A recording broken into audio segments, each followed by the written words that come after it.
Hello my dear students, कैसे हैं आप सभी लोग। I hope you all are doing great. मैं अंकिता, आपकी English educator and welcome to my channel. बेटा, आज के इस वीडियो में हम देखेंगे आपकी फ्लेमिंगो बुक का चैप्टर नंबर 2 लॉस्ट स्प्रिंग की second story, I want to drive a car.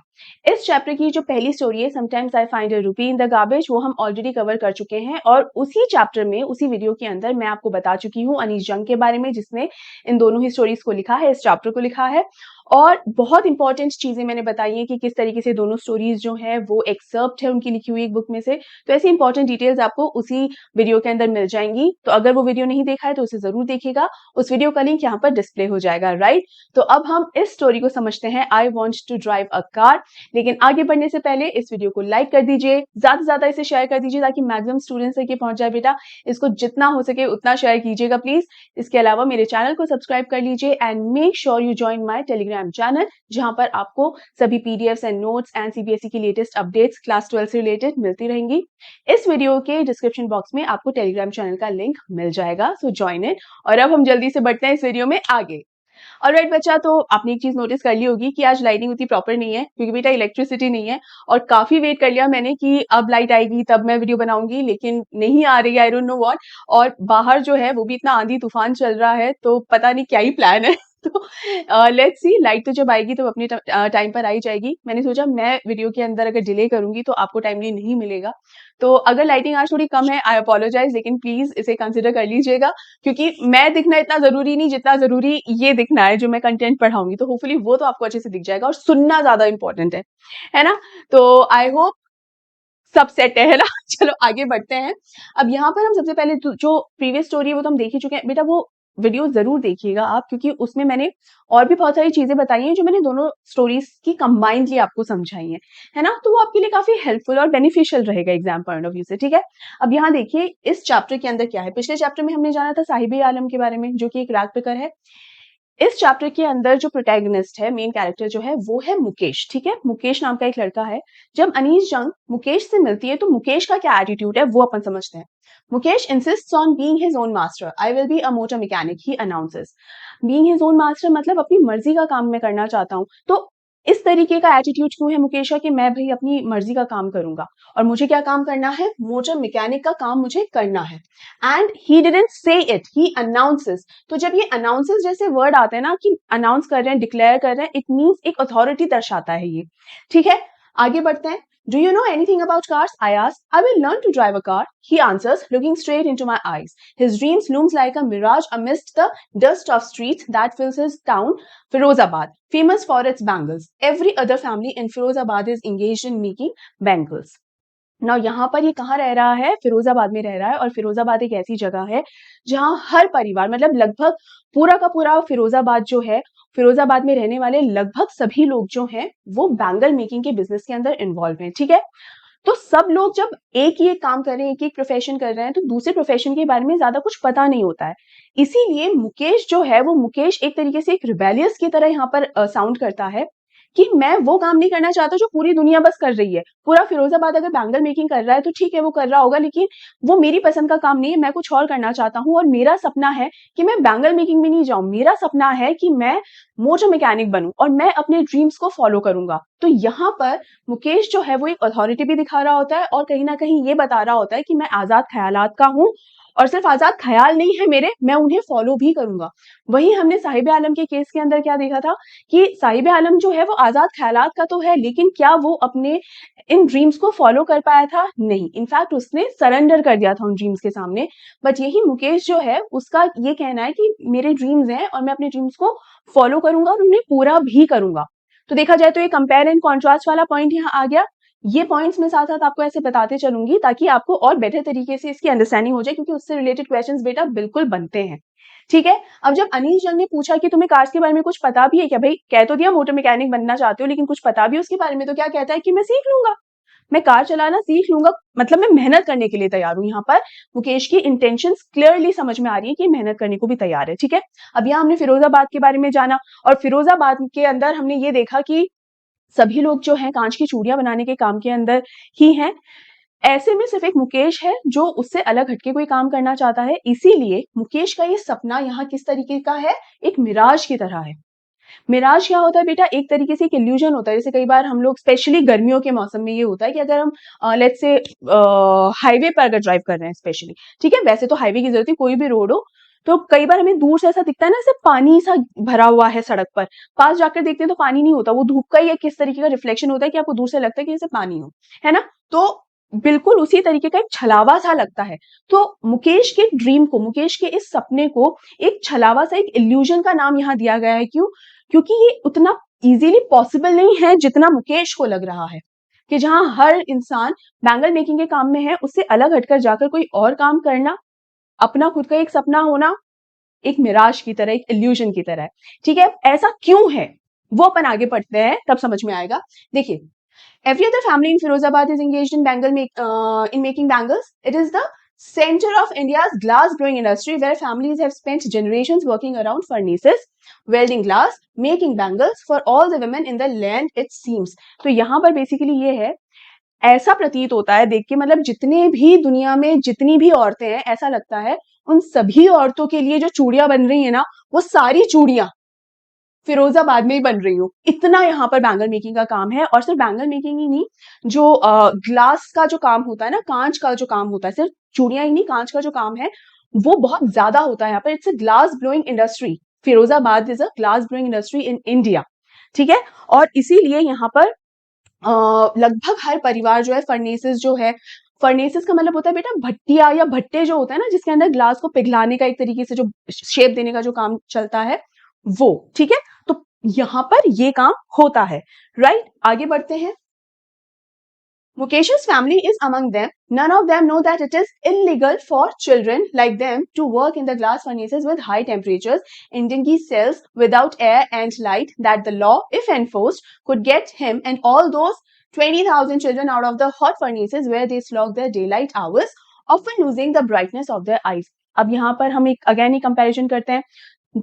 पिछले वाले मतलब जो ब्रैक पिकर्स थे, कितने स्क्वाटर्स थे? How many squatters? 10,000। यहाँ पर ये बैंगल मेकर्स कितने हैं? 20,000। ठीक है, 20,000 बच्चे हैं। ठीक है, सिर्फ किड्स कितने हैं? 20,000 है। यहाँ पर बताया जा रहा है कि जो मुकेश है, मुकेश का परिवार जो है, वो बहुत सारे जो बैंगल मेकिंग है ना, बैंगल मेकर्स जो है, उनमें से एक परिवार मुकेश का भी है, वो भी बैंगल मेकिंग के काम में ही है। और ये जितने भी लोग हैं ना यहाँ पर जो बैंगल मेकिंग के काम में इन्वॉल्व है, उन बेचारों को इस बात का अंदाजा ही नहीं है कि इस काम के अंदर बच्चों से, मतलब ये बैंगल मेकिंग का काम बच्चों से करवाना पूरी तरीके से इलीगल है। इलीगल क्यों है? For two reasons. एक तो देखो, चाइल्ड लेबर वैसे ही इलीगल है, ठीक है ना, चाइल्ड लेबर नहीं करवा सकते, ऑफेंसिबल क्राइम है ये, पनिशेबल क्राइम है ना। उसके अलावा और रीजन क्या है इलीगल होने का? क्योंकि इसमें जान का खतरा है। अब जैसे साहिब आलम की मैं बात करूं तो वो चाय की टी स्टॉल पे काम करता है, बट स्टिल उसके लिए कोई इलीगल वर्ड यूज नहीं किया। Child labour is wrong, but still अगर वो कहीं चाय दे रहा है तो ये उसके लिए भी उसकी एजुकेशन का लॉस होगा, उसकी बचपन का जो एक होता है ना कि बच्चों को खेलना कूदना चाहिए, वो खेलने कूदने की बजाय वो ऐसे काम पैसे कमाने के अंदर लग गया है, तो उस हिसाब से वो रॉन्ग है। लेकिन यूं उसके लिए कोई हेल्थ इशू के हिसाब से या उस जानलेवा समस्या नहीं है। अगर वो चाय देने जा रहा है या चाय की थड़ी पे काम कर रहा है तो कोई जानलेवा समस्या नहीं होगी उसके अंदर, है ना। लेकिन ये बैंगल मेकिंग का जो काम होता है ना, उसके अंदर बहुत सारे हेल्थ रिस्क हो सकते हैं, और हो नहीं सकते, हेल्थ रिस्क हैं ही। और बच्चों को वो प्रॉब्लम्स बहुत ही कम उम्र में ही वो प्रॉब्लम्स लग सकती हैं, है ना। बहुत सारे इश्यूज जैसे पैल्पिटेशन हो सकता है, आंखों की रोशनी कम हो सकती है, सांस की ब्रीदिंग इश्यूज हो सकते हैं, है ना। बहुत, क्योंकि पाउडर्ड फॉर्म में ग्लास होता है, सांस के साथ वो अंदर चला जाता है, ब्रीदिंग प्रॉब्लम्स वगैरह ये सारी चीजें हो सकती है। कांच वो आंखों में जाता है, और इतनी कम रोशनी और इतने हाई टेम्परेचर्स के अंदर वो क्लोज्ड कंपाउंड्स होते हैं, सारे जो कंपार्टमेंट्स होते हैं सब बंद होते हैं, कोई प्रॉपर वेंटिलेशन वहां पर नहीं होता।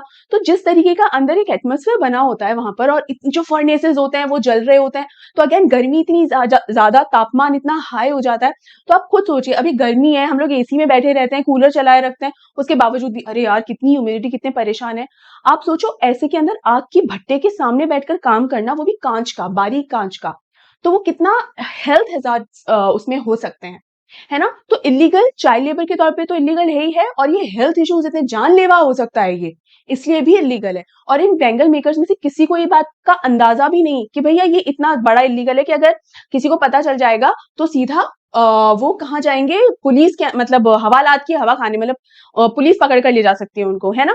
तो ये सारा इशू है ना। इसके अलावा Mukesh's eyes beam as he volunteers to take me home, which he proudly says is being rebuilt. We walk down stinking lanes choked with garbage, past homes that remain hovels with crumbling walls, wobbly doors, no windows, crowded with families of humans and animals coexisting in primeval state. He stops at the door of one such house, bangs a wobbly iron door with his foot and pushes it open. wobbly का मतलब ये होता है बेटा, wobbly iron door के मतलब इस तरीके का एक दरवाजा जिसमें बिल्कुल भी दम नहीं है, कि अगर थोड़ा जोर लगाओ तो हो सकता है टूट फूट ही जाए वो, ठीक है, एकदम हिलता डुलता इस तरीके सा घर की। अगर हम वहां पे जहाँ पे बेसिकली मुकेश से जब अनीस जंग बात कर रही होती है, तो जिस तरीके का ये काम है, पूरा ये काम यहाँ पर अनीस जंग ने पूरा समझा कि किस तरीके से काम होता है, किस जगह ये काम होता है। अब देखो यहाँ पर अंधेरे के अंदर ये काम क्यों होता है, बेसिकली यहाँ पर जो फिरोजाबाद की बात हो रही है, तो ये जो मैन्युफैक्चरिंग यूनिट्स बनी हुई है, ये बहुत पुरानी मैन्युफैक्चरिंग यूनिट्स हैं, और ये जो क्लोज्ड कंपार्टमेंट्स है वो इतने अनऑर्गेनाइज्ड है, बहुत पुराने हैं, तो ना कोई उनमें सुविधाएं हैं, ना प्रॉपर वेंटिलेशन है, ठीक है, बिल्कुल भी सही तरीके से वो प्रॉपरली बने हुए हैं ही नहीं। फर्नेसेस भी जो है वो बहुत पुराने हैं, ओल्ड ट्रेडिशनल वे में बने हुए हैं वो, ठीक है, तो उनके अंदर कोई इम्प्रूवमेंट नहीं है। अदरवाइज यूं हम देखें तो हमें जैसे जैसे टाइम बीतता जाता है तो हम न्यू मशीन्स लाते रहते हैं, अपडेट होते रहते हैं, लेकिन यहाँ कोई ऐसा अपग्रेडेशन है ही नहीं, वो पुराने तरीके से ही काम चलता हुआ आ रहा है। तो इसलिए इतना ज्यादा अनऑर्गेनाइज्ड है ये, और इतना ज्यादा मतलब इतना ज्यादा रिस्की है ये काम करने के लिए। बेसिकली ये सारी चीज अनीस जंग ने यहाँ पर स्टडी करी। अब जब मुकेश से इतना ज्यादा फेमिलियर हो गए थे, बातचीत हो गई थी, तो मुकेश इतना खुश हुआ, तो वो उसका घर क्या फिर से रीबिल्ट हो रहा था, मतलब फिर से बनाया जा रहा था, सुधार हो रहा था। तो देखो आपका अपना घर कैसा भी हो, एक झोपड़ी भी हो ना, लेकिन आपका घर जो होता है ना वो आपको बहुत प्यारा लगता है, और उस घर के अंदर अगर कोई रेनोवेशन चले जाए, वो बेसिक सा ही एक पट्टी क्यों ना लगवानी हो आपको कहीं पर, लेकिन आप बहुत एक्साइटेड हो जाते हो, अरे मेरे घर में ना काम चल रहा है, फिर से बन रहा है मेरा घर। ऐसी एक्साइटमेंट जो है मुकेश के अंदर भी है, और इसीलिए वो चाहता है कि मैं अपना जो घर है ना वो अनीस जंग को भी दिखाऊं। तो उसको बहुत खुशी खुशी ले जाता है अपने साथ कि चलिए चलिए मैं आपको अपना घर दिखाता हूँ। लेकिन यहाँ पर जहां मुकेश इतना ज्यादा खुश और एक्साइटेड था, वहीं अनीस जंग का आप एटीट्यूड देखो। एटीट्यूड नहीं मतलब ऐसा नहीं है कि अनीस जंग ऐसे नाक सिकोड़ रही है, कह रही मैं यहाँ कहाँ आ गई, नो। इनफैक्ट वो एक बहुत ही एक सिंपैथाइज ही कर रही है वो, कि बेसिकली बेचारा कैसी स्थिति में रह रहा है, गरीबी की मार क्या होती है, उस चीज से वो रिलेट मतलब उस चीज को समझने की कोशिश कर रही है ना। तो किस तरीके के माहौल में रह रहा है, जहाँ पे अगेन घर जो है वो इतना ज्यादा पास पास है, अगेन प्रॉपर सीवेज लाइन नहीं है, कोई ड्रेनेज सिस्टम यहाँ पर नहीं है, घर इतना ज्यादा क्लोज है कि, और जो वहां पर जितने भी पेट्स रहते हैं या पशु जो रहते हैं, जैसे गाय भैंस भी अगर रह रही है, तो ये नहीं समझ में आता कि गाय भैंस की जगह पर ये इंसान लोग आ गए हैं, या इंसान लोगों की जगह पर ये गाय भैंस रह रही है, मतलब इस तरीके से। तो कुछ भी प्रॉपरली नहीं बना हुआ है ना। लेकिन मुकेश के नजरिए से अगर देखो तो, चूंकि मुकेश बचपन से वो यही ऐसे ही माहौल में उसने जन्म लिया, यही पला बड़ा है वो, तो उसके लिए तो घर में कुछ थोड़ा सा पेंट भी अगर हो जाएगा तो उसके लिए तो वो भी इतनी खुशी वाली बात है कि देखो रेनोवेट हो रहा है मेरा घर। तो इसीलिए वो बहुत एक्साइटेड है। तो एक ना बेचारगी सी महसूस करती है अनीस जंग कहीं ना कहीं, कि गरीबी की वजह से ये बच्चों के सपने पूरे होना लगभग इम्पॉसिबल हो जाता है, और वो भी कैसे सपने, छोटे छोटे सपने, मामूली से जो सपने होते हैं ना, जैसे साहिब आलम का सिर्फ जूते पहनने वाला जो सपना है, तो जूते पहनना कोई कितनी बड़ी बात हो सकती है, लेकिन उसकी परिस्थिति ऐसी है कि जूते भी अगर मिल जाए ना, चाहे फटे पुराने मिल जाए, तो भी ऐसा लगता है जैसे कोई सपना साकार हो गया। तो अनीस जंग ये चीज और इस इमोशन को यहाँ पर महसूस करती है। ठीक है, अब आगे बढ़ते हैं। जब वो घर में जाते हैं तो मुकेश के घर का क्या माहौल है वो देखते हैं। We enter a half built shack. Shack मतलब एक तरीके से कच्चा मकान अपन समझ सकते हैं, ठीक है, और अभी वो आधा बना हुआ है, पूरा बना हुआ नहीं है। In one part of it thatched with dead grass in a firewood stove over which sits a large vessels of sizzling spinach leaves. मतलब वो देखती है कि जो चूल्हा बना हुआ है एक साइड में, वहां पर लकड़ियां भी है चूल्हे में जलाने के लिए, और चूल्हे के ऊपर जो है वो पालक पक रहा है basically. On the ground in large aluminium platters are more chopped vegetables. एक एल्यूमिनियम का प्लेट है जिसके ऊपर और भी सब्जियां काट कर रखी हुई है, मतलब खाना बन रहा है अभी। A frail young woman is cooking the evening meal for the whole family. Through eyes filled with smoke, she smiles. She is the wife of Mukesh's elder brother. ना मुकेश का एक बड़ा भाई भी है, और इसके बड़े भाई की वाइफ जो है वो खाना बना रही है, और जब वो खाना बना रही थी, चूल्हे में बना रही थी, तो धुआं धुआं हो रहा था, लेकिन जैसे ही देखा कि घर में कोई आया है तो उस धुएं में आंखों में जा रहा है वो धुआं, सब ठीक है, लेकिन फिर भी स्माइल करती है। That means she welcomes Anees Jung happily. मतलब भले ही गरीब है लेकिन still she is very happy, उसने वेलकम बहुत ही खुश होकर किया है ना। Not much older in years, she has begun to command respect as the bahu. मतलब she is the bahu of the house. Now यहाँ पर command का basically मतलब ये है कि responsibilities आ जाना, कि बहुत कम उम्र है लेकिन पूरे घर बार की जिम्मेदारी इस पर है, इनको संभालना, खाना पीना, घर को संभालना, देख रेख करना, ये सारी जिम्मेदारी इसकी है, इस लेडी की है, बिकॉज शी इज दी बहू, ना कि बहू को ही काम करना है, तो ये वो वाला इंटेंशन है यहाँ पे. The daughter in law of the house, already in charge of 3 men, her husband, Mukesh and the father. तो ऑलरेडी वो कितने लोगों की देख रेख कर रही है, अपने हस्बैंड की, अपने देवर की जिसका नाम मुकेश है, और अपने फादर इन लॉ की भी यानी ससुर जी की भी. ठीक है. When the older man enters, older man मतलब मुकेश के पिता, she gently withdraws behind the broken wall and brings her veil closer to her face. जैसे ही मतलब मुकेश के पिता यानी इस बहू के ससुर जी आते हैं, तो वो जो भी काम कर रही है वो सब छोड़ छाड़ के सबसे पहले दीवार के पीछे जाके और घूंघट कर लेती है. वेल मतलब घूंघट. तो यहाँ अनीस जंग के बताने का मतलब ये तरीका है कि आप चाहे कितना भी काम कर रहे हो, चाहे कुछ भी हो, लेकिन आज भी बहू को पर्दा करना होता है. तो ये एक तरीके से रिस्पेक्ट भी है, एक तरीके से ये एक ट्रेडिशन भी है, और कहीं ना कहीं अनीस जंग का ये भी कहना है कि भले कितनी भी जिम्मेदारियां संभाल रही है ये महिला, लेकिन ये पुराने ट्रेडिशन, ये जो पर्दा प्रथा कहीं ना कहीं आज भी महिलाओं को फॉलो करना ही पड़ रहा है. ठीक है. एज कस्टम डिमांड्स, ये कस्टम की डिमांड है, बेसिकली कस्टम है ये कि भैया आप कुछ भी काम कर रहे हो, daughter in law must veil their faces before male elders. बड़े बुजुर्गों के सामने तो घूंघट करना ही पड़ेगा बहुओं को.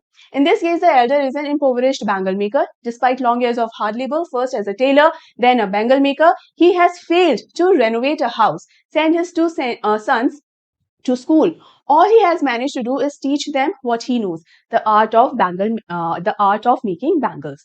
अब यहाँ पर मुकेश के पिता के बारे में बात कर रहे हैं कि ये जो पिता है जिससे ये बहू जो है वो पर्दा कर रही है ना, ये पिता ने बेसिकली क्या किया है, ये एक इम्पोवरिश, मतलब देखकर ही लगता है कि प्रॉपरली नरिश्ड भी नहीं है और बहुत ही ज्यादा बुजुर्ग लग रहा है, मतलब अपनी उम्र से भी ज्यादा बूढ़ा ही लगता है, क्योंकि जो नेचर ऑफ वर्क रहा है इसका, जिस तरीके का काम इसने किया है, उस काम ने इसको ज्यादा बूढ़ा कर दिया है बेसिकली. ठीक है. और ये पहले क्या काम करते थे, ये पहले टेलर थे. ठीक है. और उसके बाद ये भी किसमें आ गए, बैंगल मेकिंग में आ गए. अब ये इनकी कमाई इतनी नहीं थी कि ये अपना घर फिर से सुधरवा सके या रेनोवेट करवा सके, जैसा यहाँ लिखा हुआ है. तो कमाई थी नहीं थी, 2 वक्त का खाना पूरा पड़ जाए वही बहुत है. तो जहां सिर्फ इतना ही पैसा आ रहा है कि भैया चलो थोड़ा बस पेट भर ले हम, कहाँ घर को सुधरवाने की पॉसिबिलिटी हो पाएगी, है ना. और जहां घर को सुधरवाने की पॉसिबिलिटी और ये सारी चीजें नहीं है, कहाँ वो अपने दोनों बेटों को पढ़ने के लिए स्कूल भेज सकते थे, क्योंकि इतना पैसा ही नहीं है ना, अफोर्ड ही नहीं कर सकते. वो अपने बच्चों को सिर्फ एक चीज सिखा पाए, दोनों ही बेटों को सिर्फ एक चीज सिखा पाए जो उन्हें खुद आता था, और वो काम क्या था, the art of making bangles. ठीक है. तो यहाँ बेसिकली हमें ये समझने की जरूरत है अभी तक कि बैंगल मेकिंग जो कि हेल्थ की अगर बात हम करें, इतना रिस्की काम है. ठीक है. इतने रिस्की काम के अंदर भी जो आमदनी है वो ना के बराबर है, मतलब आप अपने जीवन को लेकर कुछ सोच ही नहीं सकते हो. तो जब आपके पास आमदनी इतनी ही रहती है कि आप सपने नहीं देख सकते हो क्योंकि आप अफोर्ड ही नहीं कर सकते हो, तो आपका दिमाग भी उस हिसाब से काम करता है. फिर किस हिसाब से काम करता है कि 2 पैसे आ रहे हैं, अगर ये भी काम छोड़ दिया ना तो ये 2 पैसे आना भी बंद हो जाएगा, फिर खाएंगे क्या, है ना.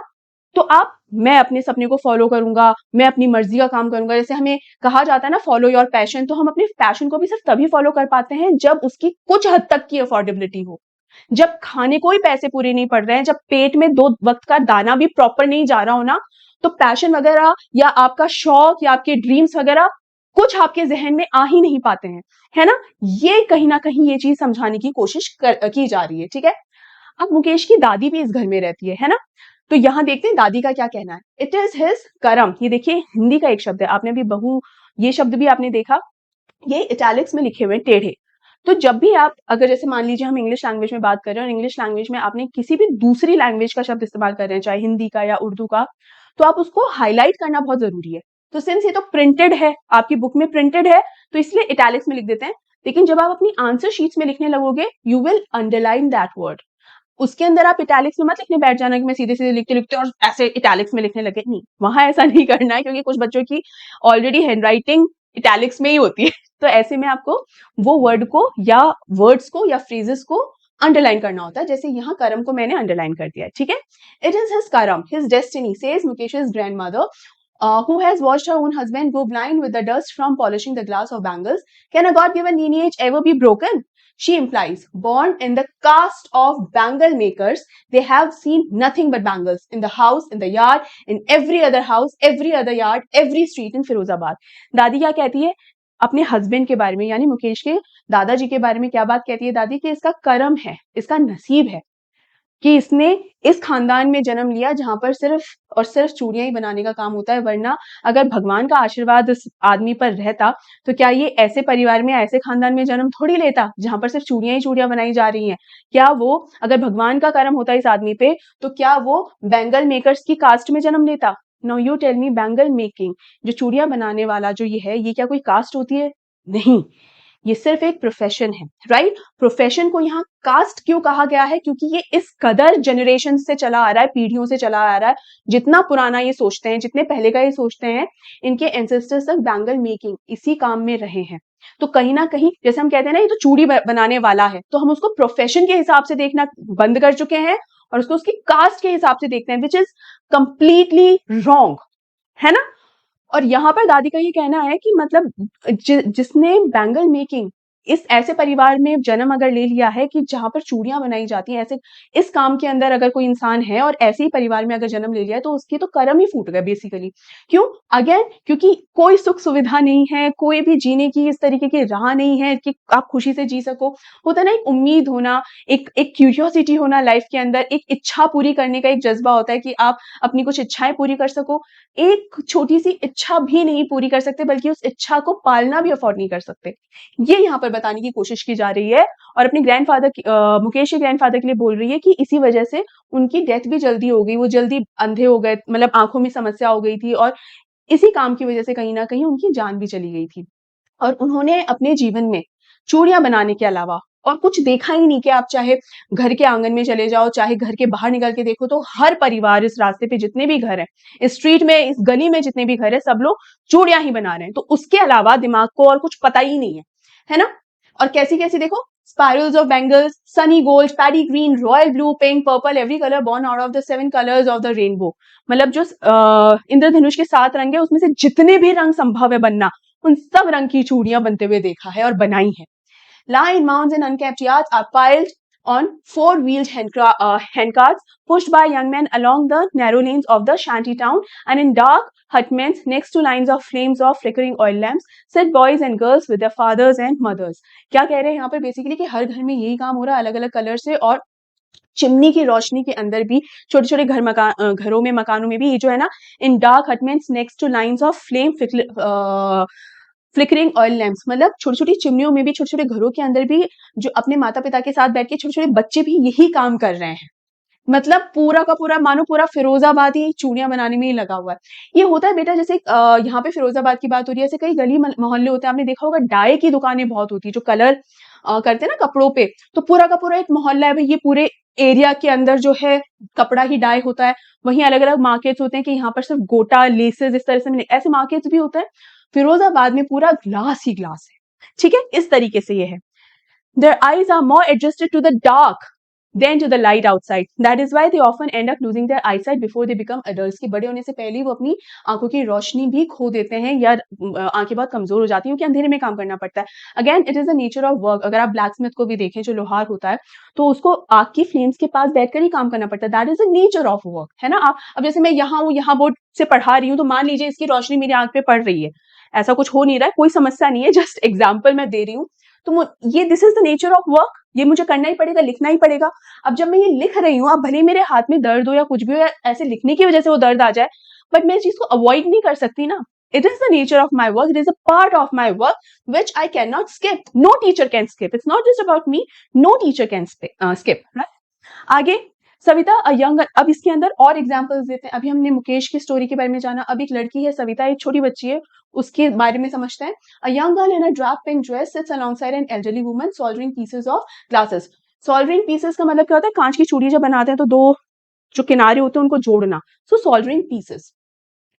As her hands move mechanically like the tongs of a machine, I wonder if she knows the sanctity of the bangles she helps make. It symbolizes the Indian woman's suhag, auspiciousness in marriage. It will dawn on her suddenly one day when her hand is draped with a red veil her hands dyed red with henna and red bangles rolled onto her wrists. She will then become a bride. ठीक है, like the old woman beside her. Now यहाँ पर एक लड़की है, इसका नाम है सविता, और वो एक बुजुर्ग महिला के साथ में बैठी हुई है। अभी जो सविता है, she is still a very young girl, ठीक है, उसके अभी तक शादी नहीं हुई है और काफी छोटी है अभी, ठीक है, शादी की एज भी नहीं है। लेकिन जिस तरीके से वो चूड़ियां बना रही है, उसका हाथ जिस तरीके से काम कर रहे हैं ना, बिल्कुल ऐसी एक्सपर्टीज के साथ काम कर रहे हैं जैसे मशीन्स के हाथ चल रहे हो, जैसे mechanically like the tongs of machines की, जैसे कोई मशीन काम कर रही हो। तो ये इसका मतलब ये है कि लड़की बहुत समय से ये काम कर रही है, इसीलिए इतनी एक्सपर्टीज के साथ ये काम कर पा रही है, ठीक है। अब यहाँ पर ये जो लड़की है, इसके लिए चूड़ियां बनाना सिर्फ एक काम ही है। इसको ये नहीं पता कि जो चूड़ियां हैं वो इंडियन कल्चर के अंदर क्या सिंबलाइज करती है। ये सुहाग की निशानी होती है। तो इसकी जो इंपॉर्टेंस होती है वो बहुत ज्यादा इंपॉर्टेंस होती है। और ये इंपॉर्टेंस इस लड़की को कब समझ में आएगी? क्या कहती है अनीस जंग? जिस दिन इस लड़की की शादी होगी, जिस दिन ये ब्राइड, इंडियन ब्राइड बनेगी, दुल्हन बनेगी, उस दिन जब इसके हाथों पर मेहंदी रचेगी, ये जो है ना Hina, Hina is what? Mehndi only, कि जब इसके हाथों में मेहंदी रचेगी, जब ये दुल्हन बनकर तैयार होगी, और उस दिन जब ये चूड़ियां पहनेगी, तो उस दिन इसके लिए चूड़ियों की अहमियत अलग हो जाएगी। और ये इंडियन कल्चर का एक रिवाज भी, ऐसा नहीं है कि अनमैरिड लड़कियां चूड़ियां नहीं पहनती, लेकिन वो एक एक्सेसरी की तरह से ज्यादा पहनती है कि हमारे आउटफिट के साथ ये मैच कर रहा है and it is looking beautiful. तो एक एक्सेसरी ज्यादा हो जाती है, ठीक है, सजने संवरने का गहना ज्यादा हो जाता है। लेकिन शादी के बाद चूड़ियां पहनना वो सुहाग की एक निशानी होती है। यहाँ कहीं ना कहीं अनीजन ये भी समझाने की कोशिश कर रही है कि जो चीज इंडियन कल्चर के अंदर एक शादीशुदा औरत के लिए इतना ज्यादा महत्व रखती है, इतनी ज्यादा वैल्यूएबल रखती है कि इट्स प्राइसलेस, मतलब आप उसकी कीमत नहीं लगा सकते हो, है ना।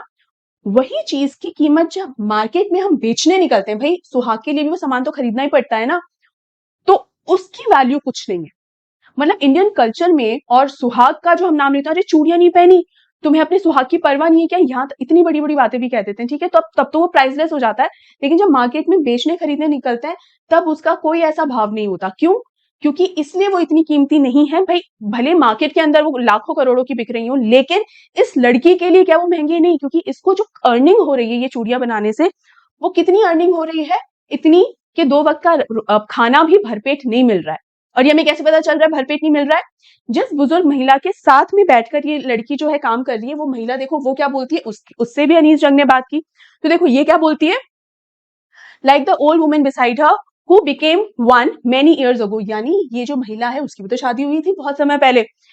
She still has bangles on her wrist, but no light in her eyes. मतलब इसकी हाथों में, ये जो महिला है इसके कलाइयों के अंदर चूड़ियां तो हैं, लेकिन आंखों में कोई रोशनी ही नहीं। रोशनी नहीं मतलब कोई रौनक नहीं है। वो होता है ना एक ग्लिंट ऑफ हैप्पीनेस, एक आपके आंखों के अंदर एक जो चमक होती है जब आप खुश होते हो, वैसी खुशी नहीं है।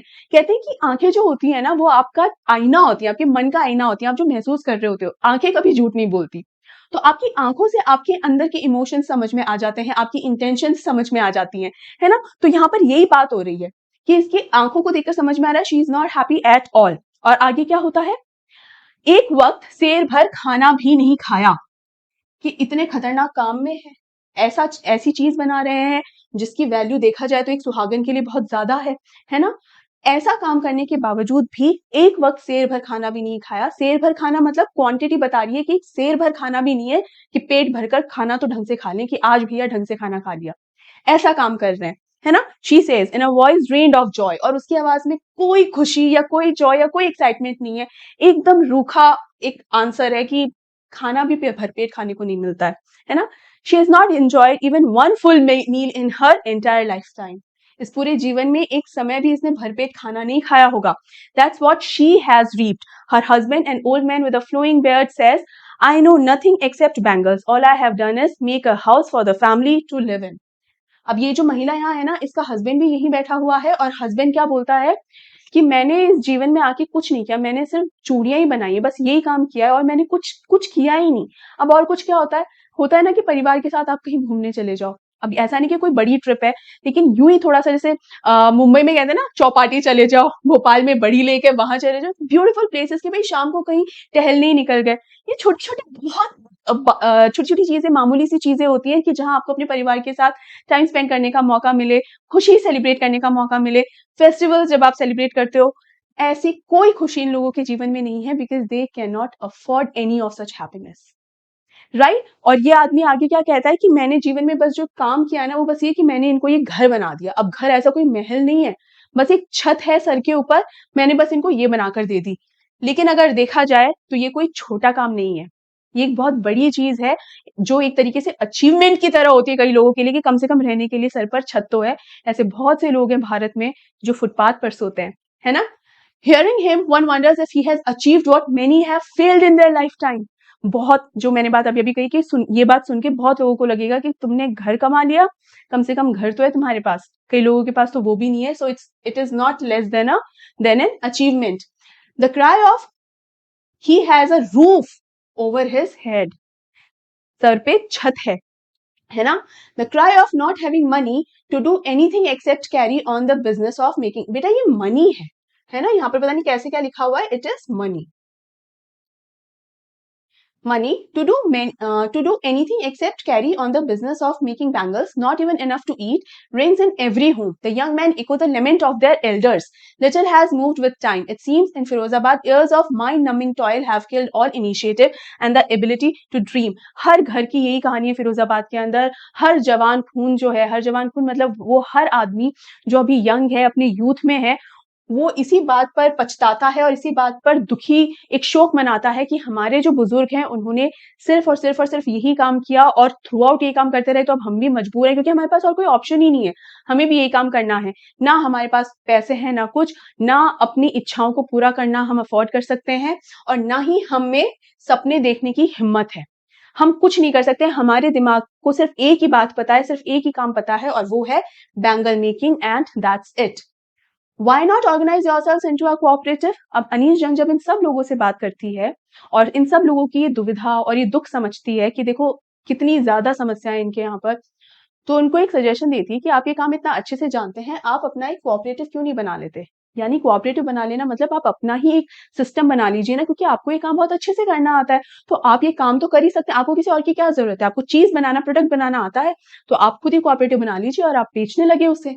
तो क्या जवाब मिलता है? I ask a group of young men who have fallen into the vicious circle of middlemen who trapped their fathers and forefathers. अब यहाँ पर अगर हम देखें, यहाँ पर जब बात होती है एल्डर्स की, तो ये जो एल्डर्स हैं, ये कई लोगों का ये कई बार समझना हो जाता है कि मैम अगर एल्डर्स जो हैं, एंसेस्टर्स जो हैं, अगर उन्होंने कुछ नया नहीं किया था तो ये यंगस्टर्स जो हैं वो कुछ नया कर लें ताकि जो फ्यूचर जनरेशन है वो कुछ अच्छा काम कर सके, विच इज एब्सोल्युटली करेक्ट, है कि नहीं। लेकिन क्यों ये यंग लोग जो है अपने बुजुर्गों को दोष देते हैं? इसलिए क्योंकि बुजुर्गों को कुछ मिडिलमैन ने बेवकूफ बनाकर अपने ही एक ट्रैप में फंसा लिया। और कैसे बेवकूफ, कैसे क्या बना लिया?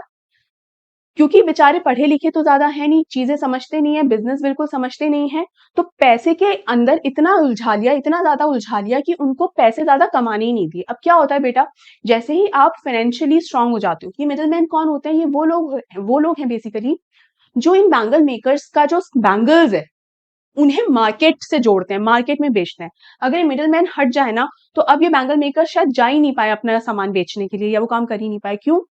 क्योंकि आपके अंदर कभी भी स्ट्रेंथ तभी आती है, अपनी बात कहने की स्ट्रेंथ या किसी गलत के खिलाफ आवाज उठाने की स्ट्रेंथ आप में तब आती है कहीं ना कहीं जब आप फाइनेंशियली स्ट्रांग होते हो, है ना। इसीलिए जानबूझकर इस तबके को, इस पूरे के पूरे इन लोगों को कभी भी फाइनेंशियली स्ट्रांग नहीं होने दिया जाता है। उनको इतने पैसे कमाने ही नहीं दिए जाते ताकि वो फाइनेंशियली स्ट्रांग हो जाए, क्योंकि जब आप फाइनेंशियली स्ट्रांग हो जाते हो ना, तो आपको अपॉर्चुनिटीज मिलना अपॉर्चुनिटी हो सकता है, अपॉर्चुनिटीज मिल सके आपको। आप हो सकता है कि अगर 10 परिवार में से 2 परिवार के बच्चे भी पढ़ लिख जाएं, तो जब आप पढ़ लिख जाते हो तो अगेन आपके पास अपॉर्चुनिटीज आ सकती है। हो सकता है आप छोटी मोटी नौकरी में चले जाओ, नौकरी कर रहे हो तो इसका मतलब आप एक प्रॉपर इनकम कमा रहे हो। तो इस तरह से धीरे धीरे धीरे करके पूरे तबके का फाइनेंशियल स्टेटस जो है वो इंप्रूव हो सकता है। और एक बार फाइनेंशियल स्टेटस जब इंप्रूव हो जाता है तो लीडर की या किसी और की जरूरत नहीं पड़ती, है ना, मिडलमैन की जरूरत नहीं पड़ती। लेकिन अब इन लोगों को, इन्हीं मिडलमैन ने कोई फाइनेंशियल स्टेटस इंप्रूव ही नहीं होने दिया और सिर्फ इतना पैसा है कि 2 समय का बस खाना खा ले, वो भी भरपेट नहीं। तो इस वजह से ये लोग ट्रैप में फंसे हुए हैं। इसके अलावा कोऑपरेटिव क्यों नहीं खोल सकते? क्योंकि ये एक इलीगल काम के अंदर इन्वॉल्व हो चुके हैं। देखा जाए पहले नहीं पता था इन लोगों को, ये जो बैंगल मेकर्स हैं उनको पहले नहीं पता था कि ये लोग जो काम कर रहे हैं वो कहीं ना कहीं इलीगल है। ग्लास बैंगल्स बनाना इलीगल नहीं है, बच्चों से चूड़ियां बनवाना इलीगल है। उन लोगों को नहीं पता था, बेचारे अनजान है, मालूम ही नहीं है, ठीक है, इतनी समझ ही नहीं कभी आने दी किसी ने, तो इसलिए इनको पता नहीं। अब अगर ये लोग अपना कोऑपरेटिव बनाने लगे तो मिडिलमैन सबसे पहले किसकी हेल्प लेंगे, किसको लेकर आ जाएंगे, पुलिस वालों को लेकर आ जाएंगे कि इलीगल काम कर रहा है। और वो इलीगल काम भी सिर्फ चाइल्ड लेबर वाला नहीं है, ऐसा काम है जिससे बच्चों की जान पर खतरा बन सकता है। तो सीधा पुलिस के अंदर पुलिस पकड़ लेगी इनको सीधा का सीधा। तो कोई छोटा मोटा इलीगल काम नहीं, अच्छा खासा बड़ा इलीगल काम है। तो चाहकर भी ये लोग जो है बैंगल मेकर्स जो है वो अपना कोऑपरेटिव बना ही नहीं सकते, अब इतना बुरी तरह ट्रैप हो गए। तो देखिए, even if we get organized, we are the ones who will be hauled up by the police, beaten and dragged to jail for doing something illegal. कि हमको ये पुलिस वाले पकड़ कर ले जाएंगे, हमको जेल में डाल देंगे और हमको मारेंगे पीटेंगे भी कि इलीगल काम ऐसे कर रहे हो, है ना। They say there is no leader among them, हमारा कोई लीडर थोड़ी है भाई। कोई ऐसा, हर एक ग्रुप का, हर एक कम्युनिटी का एक लीडर जब होता है तो वो एक डायरेक्शन, एक दिशा दिखाता है ताकि बाकी लोगों को समझ में आए, अच्छा ये करना सही है, ये करना गलत है। समय समय पर सही डिसीजंस जो व्यक्ति दे सके, ऐसा कोई व्यक्ति इन लोगों के पास, बेचारे के पास है ही नहीं, है ना।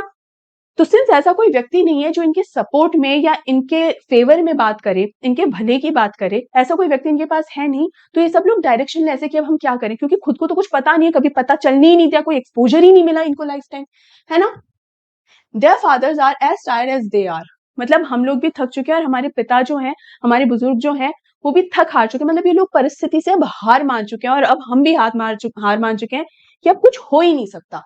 They talk endlessly in a spiral that moves from poverty to apathy to greed and to injustice। मतलब ये अपनी सिचुएशन ही सारी बता रहे हैं क्या, कि कैसे गरीबी से, लाचारी से आगे बढ़ते बढ़ते, लालच से आगे बढ़ते बढ़ते, और फिर हमारा इनजस्टिस हमारे साथ, मतलब ये सारी चीजें जो है भुगतना पड़ रहा है इन लोगों को, इनजस्टिस भी भुगतना पड़ रहा है, गरीबी तो सहन करनी पड़ रही है, लालची लोगों के साथ काम करना पड़ रहा है, ठीक है। तो ये सारी चीज जो इनको भुगतनी पड़ रही है वो सब ये बता रहे हैं, ठीक है। जब ये सारी चीजें अनीस जंग ने समझी तो उनको क्या समझ में आया, देखिए, listening to them I see two distinct worlds. Anees Jung को क्या समझ में आता है कि फिरोजाबाद में दो दुनियाएं बसती हैं, दो अलग अलग संसार हैं। एक संसार में कौन है, one of the family caught in a web of poverty, burden by the stigma of caste in which they are born. मतलब पहली जो दुनिया दिखाई देती है वो किसकी दुनिया है, कि जहां पर गरीबी है, सब लोग गरीब हैं, लाचार हैं और बैंगल मेकिंग इसी काम में, इसी प्रोफेशन में ट्रैप होकर रह गए। करना है नहीं करना है उससे फर्क नहीं पड़ता, करना पड़ेगा। तो उसी वेब में, उसी ट्रैप में फंस कर रह गए और लाचारी जो है वहीं पर ही वो फंस कर रह गए। एक दुनिया तो ये है। और जो दूसरी वर्ल्ड है, जो दूसरी दुनिया है, वो क्या है, the other a vicious circle of the साहूकार। साहूकार कौन है, ये वही मिडिल मैन या वही लोग जो समाज के भले के लिए होते हैं। लेकिन क्या ये इन बैंगल मेकर्स का या इन गरीब लाचार लोगों का सपोर्ट कर रहे हैं या उनकी हेल्प कर रहे हैं, नहीं, बल्कि उनका फायदा उठा रहे हैं। हमें भी पता है जो बैंगल्स होते हैं या ग्लास के जो आइटम्स होते हैं दे आर वेरी एक्सपेंसिव, लेकिन क्या प्रॉफिट का जितना बहुत अच्छा प्रॉफिट मार्जिन होता है उनमें, लेकिन क्या वो पूरा प्रॉफिट का क्या अच्छा हिस्सा इन बैंगल मेकर्स को या ग्लास मेकर्स को दिया जाता है, नहीं। उनको सिर्फ प्रॉफिट का उतना ही हिस्सा दिया जाता है जिसके अंदर बस वो जिंदा रह सके, दैट्स इट। तो ये जो दूसरी दुनिया में कौन से लोग हैं, साहूकार हैं, middleman, policeman, keepers of law, bureaucrats, politicians, मतलब ये सो कॉल्ड वो लोग जो समाज की रक्षा के लिए हैं। ब्यूरोक्रेट्स कौन होते हैं बेटा, जो ऑफिसर्स होते हैं, गवर्नमेंट ऑफिसर्स जो होते हैं। Politicians, these so called leaders, they are suppose to help these poor, support these poor. लेकिन यही दूसरी दुनिया के लोग इन बैंगल मेकर्स, इन गरीब एंड पुअर लोगों के लिए सबसे बड़ी मुसीबत बने हुए हैं। ये अनीस जंग ने कहीं ना कहीं महसूस किया यहाँ जाकर और इन लोगों से बात करके, that nobody is saving these people, no one is saving them, है ना। Together, they have imposed a baggage on the child that he cannot put down. Before he is aware, he accepts it as naturally as his father. मतलब जब बच्चा छोटा होता है ना, मान लीजिए 7-8 साल का बच्चा, उसको कितना ही क्या पता है, वो उसी माहौल में जन्म लिया है कि हाँ हर तरफ चूड़ियां बन रही है, तो उसके लिए एक बहुत नॉर्मल सी बात है। आपके और मेरे लिए हो सकता है बहुत ही अजीबो-गरीब चीज हो, लेकिन जो बच्चा उसी माहौल में जन्मा है, उसी में ही पला बड़ा है, उसके लिए तो बहुत ही नॉर्मल सी बात है कि अच्छा हाँ यही होता है। और 7-8 साल की उम्र से वो ये काम करने लग जाता है और जब तक वो बड़ा होता है तब तक वो ऑलरेडी, मतलब 8-10 साल बाद, 15, 16, 17 या 18 साल का जब तक वो बच्चा होता है तब तक ऑलरेडी वो उस जाल में फंस चुका होता है ना। तो जब तक समझ आती है तब तक तो ऑलरेडी वो उस ट्रैप का हिस्सा बन चुका होता है। तो अब वो क्या करेगा, चूड़ियां बनाने के अलावा तो अब उसे कुछ और आता ही नहीं, उसने कभी सीखा ही नहीं और कुछ पता भी नहीं है कि अगर कुछ करना चाहे तो, है ना। इसीलिए वो पहले फंस जाते हैं। इसीलिए जनरेशन से ये सभी के सभी लोग जो है इस चीज में, इस जाल में फंसे हुए हैं। अंडरस्टूड। आगे, to do anything else would mean to dare, और चूड़ियां बनाने के अलावा अगर किसी इंसान को कोई सपना है कि वो कुछ करना चाहता है, आगे बढ़ना चाहता है, तो ये एक डेयर करने जैसा होगा, एक तरीके से चुनौती दे देने सा होगा इस पूरे के पूरे सिस्टम को, क्योंकि इस पूरे सिस्टम ने लोगों को ट्रैप किया हुआ है ना। And daring is not part of his growing up. When I sense daring is not a part of his growing up का मतलब है कि भाई उसने तो कभी चुनौती देना सीखा ही नहीं, उसने तो कभी आंख उठाकर इन लोगों का सामना करना सीखा ही नहीं, इन पुलिसमैन का ये कि नहीं नहीं साहब, आपने भी देखा होगा एकदम हाथ जोड़कर ही खड़े रहते हैं। तो जिसने कभी ये सब किया नहीं, वो बेचारा कैसे अपनी आंख ऊंची करके और उनको आंखें दिखाएगा, नहीं हो सकेगा ना। ऐसे माहौल में जब मुकेश की ये बात सुनी कि नहीं मुझे मोटर मैकेनिक बनना है, मेरा एक सपना है और मैं उसे पूरा करूंगा, तो वो कैसा लगता है? When I sense a flash of it in Mukesh, I am cheered. I want to be a motor mechanic, he repeats. कि जब वो ऐसे माहौल में एक लड़के को, मुकेश को जब देखती है कि उसका एक सपना है और वो उसे पूरा करने के लिए तत्पर है, पूरा डिटरमिन्ड है, तो इतनी खुश होती है अनीश जान। और फ्लैश ऑफ इट, ये इट क्या है यहाँ पर? डेयर। जो डेयर करना बाकी के हिम्मत है, बाकी की हिम्मत ही नहीं हो सकती है, वैसी हिम्मत मुकेश ने दिखाई है। और एक बार फिर से कहता है कि मैं मोटर मैकेनिक बनना चाहता हूं। आगे, he will go to a garage and learn, but the garage is a long way from his home, I will walk. ये दिखाता है इसका determination, that he is determined, he is determined, है ना। Do you also dream of flying a plane? अब यहाँ पर जब ये बोलता है ना कि मैं सीखूंगा और मैं गराज में जाऊंगा, तो अनीस जंग कहती है कि गराज तो बहुत दूर है, ठीक है बस से जा सकता है ये, लेकिन अगेन अफोर्ड ही नहीं कर सकता, वो जो किराए के पैसे होंगे वो कहाँ से अफोर्ड कर पाएगा, डिस्टेंस ज्यादा है। तो क्या कहता है? आई विल वॉक, मैं चल के आना जाना पड़ेगा, कोई दिक्कत नहीं, लेकिन मैं सीखूंगा। तो चाहे कितना भी दूर हो, आप एक दो दिन तो जा सकते हो, रोज रोज संभव नहीं है, लेकिन अगर आप रोज रोज भी जा रहे हो, आप इस असंभव चीज को संभव अगर कर रहे हो, तो इसका मतलब आपकी डिटर्मिनेशन काबिले तारीफ है। इसके बाद अनीस जंग क्या पूछती है? क्या तुम प्लेन भी उड़ाना चाहते हो? क्या सीखना चाहते हो? क्या वो भी तुम्हारा एक सपना है? यहाँ पर क्या कहता है? ही इज सडनली साइलेंट, यहाँ चुप हो जाता है मुकेश। क्या कहता है? No, he says staring at the ground, जमीन पर देखने लग जाता है और बोले नहीं, मतलब नहीं। In his small murmur, there is an embarrassment that has not yet turned into regret. He is content to dream of cars that he sees hurtling down the streets of his town. Few airplanes fly over Firozabad. अब यहाँ पर क्या होता है? हमारे सोचने की, हमारे सपने देखने की भी ना लिमिट्स होती हैं। हमारा जो माहौल है, तो यहाँ पे फिरोजाबाद का जो माहौल है, मुकेश का जो माहौल है, उस माहौल से आगे बढ़ के और उससे ऊपर निकल के वो एकदम अलग और अच्छा काम करना चाहता है, अपना सपना पूरा करना चाहता है। लेकिन वो कितना सोच पाया मोटर मैकेनिक बनने तक का, कि उसकी रीच कहाँ तक पहुंच पाई कि नहीं मैं बैंगल मेकिंग नहीं मोटर मैकेनिक बनूंगा, क्योंकि वो गाड़ियों को आते जाते देखता था, तो थोड़ा बहुत तो उसे पता है अच्छा गाड़ियां होती है, वो फिर तो उसका एक इंटरेस्ट आया उसमें। लेकिन फिरोजाबाद के ऊपर से प्लेन उतने नहीं उड़ते, तो यहाँ पर नहीं मालूम है कि प्लेन्स वगैरह उड़ाना, तो यानी जो सोचने की, जो समझने की जो लिमिट है, वो लिमिटेड ही है। मतलब सोचना, सपने देखना वो एक हद तक ही है। तो मोटर मैकेनिक बनने की हद तक तो हमारा मुकेश चला गया, लेकिन उससे बियॉन्ड या उससे आगे बढ़ने की हिम्मत मुकेश में भी अभी तक नहीं है। बट इट डजंट मीन कि वो पीछे हट गया, वो इतना आगे बढ़ पाया कि बैंगल मेकर नहीं बनना है, मुझे इस ट्रैप में नहीं फंसना है, मुझे मोटर मैकेनिक बनना है। यहाँ पर मतलब वो अपने ड्रीम को फॉलो करेगा और उसे पूरा भी करेगा। तो इससे बेसिकली आप ये समझिए बच्चा कि जो हमारा मुकेश है ना और साहिब आलम है, उन दोनों के अंदर कंपैरिजन ये हो सकता है कि साहिब आलम ने सरेंडर कर दिया था आखिर में और वो उस टी स्टॉल पे काम करने लग गया था, लेकिन जो मुकेश है, मुकेश ने सरेंडर करने को तैयार नहीं है, वो अपने इस सपने को पूरा करके ही मानेगा और अपनी आजादी पाएगा, राइट। अब यहाँ पर जो लॉस्ट स्प्रिंग है, उसमें मैं यहाँ बताऊं कि जो स्प्रिंग है, स्प्रिंग सीजन जो होता है जब नए अंकुर फूटते हैं और जो नेचर है ऐसा लगता है बूम कर रही है, फिर से जन्म ले रही है, it is spring is that. और इसीलिए इस चैप्टर में स्प्रिंग का मतलब है चाइल्डहुड, बचपन। और बचपन किस तरीके से लॉस्ट हो जाता है, खो जाता है, वो सारी चीजें इसमें बताई हुई हैं। तो लॉस्ट स्प्रिंग, दिस टाइटल, इससे बेस्ट, इससे रेलेवेंट टाइटल हो ही नहीं सकता था इस चैप्टर का। ठीक है, ये मैंने बहुत इंपॉर्टेंट बात आपको एकदम आखिरी में बताई है इस चैप्टर के, ताकि आप पूरा चैप्टर जब अच्छे से समझ जाओ तो आप और बेटर तरीके से इससे रिलेट कर पाओ, राइट। इस पर भी कई बार क्वेश्चन फ्रेम हो जाता है, तो ये भी आपको पता होना चाहिए। अब बेटा ये चैप्टर यहाँ पर कंप्लीट होता है। आई होप आपको ये स्टोरी भी पसंद आई होगी और ये एक्सप्लेनेशन भी पसंद आया होगा, बट फिर भी आप मुझे कमेंट करके बताना कि आपको ये कैसा लगा। इसके अलावा जो पहली वाली स्टोरी है उसका वीडियो देखना नहीं भूलना है। जल्द ही जल्द हम मिलते हैं हमारे अगले वीडियो में, जो कि होने वाला है लॉ स्प्रिंग का एनसीईआरटी सॉल्यूशंस का वीडियो। दोनों वीडियो का एक ही एनसीईआरटी सॉल्यूशन का वीडियो बनेगा, अलग अलग नहीं बनेगा। मतलब दोनों वीडियो का मतलब दोनों स्टोरीज का एक ही एनसीईआरटी सॉल्यूशंस का सिंगल वीडियो ही है, ठीक है, जिसमें दोनों के स्टोरीज के क्वेश्चन होंगे, ठीक है। तो वो भी जरूर देखिएगा और अपना ढेर सारा ध्यान रखिएगा। मेक श्योर आप इस वीडियो को भी लाइक करें, ज्यादा से ज्यादा शेयर करें बेटा, शेयर करना मत भूलिएगा। मैक्सिमम नंबर ऑफ स्टूडेंट्स तक इसे पहुंचाना है। और मेरे चैनल को सब्सक्राइब कीजिए और टेलीग्राम चैनल को याद से ज्वाइन कीजिए। इस वीडियो के डिस्क्रिप्शन बॉक्स में आपको टेलीग्राम चैनल की लिंक मिल जाएगी, जहां क्लास 12 के सभी पीडीएफ नोट्स और जो भी सीबीएसई की लेटेस्ट अपडेट्स नोटिफिकेशन है क्लास 12 से रिलेटेड, वो भी मैं वहां पर डालती रहूंगी। तो मेक श्योर आप उसे जरूर ज्वाइन कीजिए, ठीक है। और सबसे जरूरी बात, अपना ढेर सारा ध्यान रखिए। मिलते हैं अगले वीडियो में बहुत ही जल्द, तब तक के लिए take care and good bye.